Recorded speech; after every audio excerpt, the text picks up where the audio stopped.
अक्टूबर की देर रात देश को एक बड़ा झटका लगा। 140 करोड़ हिंदुस्तानियों के दिलों पर राज करने वाले बड़े उद्योगपति रतन टाटा अब हमारे बीच में नहीं रहे।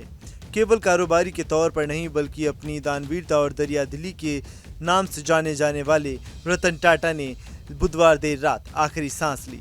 रतन टाटा के निधन के बाद से तमाम उनके किस्से अब सामने उजागर होते नजर आ रहे हैं। देश का असली रतन उद्योगपति रतन टाटा ने दुनिया को अलविदा कह दिया।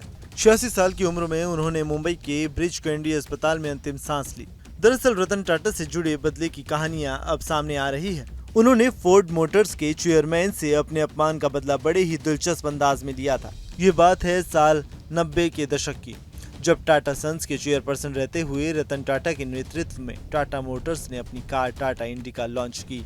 लेकिन उस समय टाटा की कारों की सेल उस हिसाब से नहीं हो पा रही थी जैसा रतन टाटा ने सोचा था। टाटा इंडिका को ग्राहकों का खराब रिस्पांस मिलने और लगातार बढ़ते घाटे के चलते ऐसा समय आ गया था कि उन्होंने पैसेंजर कार डिवीजन को बेचने का ही फैसला ले लिया था। इसके लिए उन्होंने अमेरिकन कार निर्माता कंपनी फोर्ड मोटर्स से बात की थी। जब रतन टाटा ने अपने पैसेंजर कार बिजनेस को फोर्ड मोटर्स को बेचने का फैसला लिया तो लग्जरी कार निर्माता फोर्ड कंपनी के चेयरमैन बिल फोर्ड ने उनका मजाक उड़ाया। फोर्ड ने अपमान करते हुए कहा, तुम कुछ नहीं जानते, आखिर तुमने पैसेंजर कार डिवीजन क्यों शुरू किया? अगर मैं ये सौदा करता तो ये तुम्हारे ऊपर बड़ा एहसान होता। फोर्ड चेयरमैन की शब्द रतन टाटा को चुभने लगे, लेकिन उनके चेहरे पर ये भाव नहीं आए। उन्होंने शालीनता से बिल फोर्ड की बात सुनने के बाद मन ही मन बड़ा फैसला कर लिया। अमेरिका में अपमानित होने के बाद रतन टाटा ने कार डिवीजन को बेचने का निर्णय टाल दिया और बिल फोर्ड को ऐसा सबक सिखाया कि जिसने पूरी दुनिया को ही हैरान करके रख दिया। अपने अपमान के बाद भी रतन टाटा शांत रहे और उन्होंने कोई त्वरित प्रतिक्रिया नहीं दी।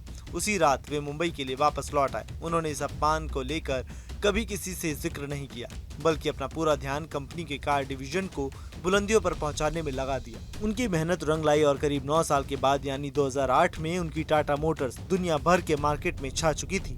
कंपनी की कारें बेस्ट सेलिंग कैटेगरी में सबसे ऊपर आ गई थी। एक और जहां टाटा मोटर्स रतन टाटा के नेतृत्व में आसमान की बुलंदियां छू रही थी, तो वहीं फोर्ड मोटर्स की हालत अब पतली होने वाली थी।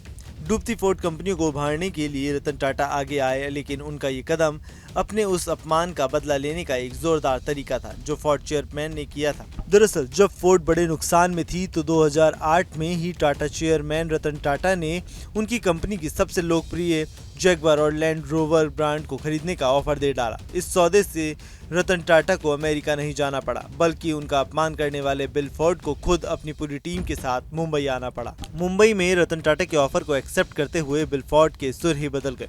टाटा मोटर्स की कार डिवीजन के सौदे के समय उन्होंने जो रतन टाटा के लिए कहा था, ठीक वही उन्होंने अपने लिए दोहराया। फोर्ड चेयरमैन ने मीटिंग के दौरान रतन टाटा को थैंक यू बोला और कहा, आप जैगवार और लैंड रोवर सीरीज को खरीदकर हम पर बड़ा एहसान कर रहे हैं। जिसके बाद लगातार रतन टाटा बुलंदियां छूते चले गए और टाटा मोटर्स भी दुनिया भर में फैलती चली गई। Bureau report, news nation. News nation अब व्हाट्सएप पर खबरों की ताजा अपडेट के लिए न्यूज नेशन के इस QR कोड को स्कैन करें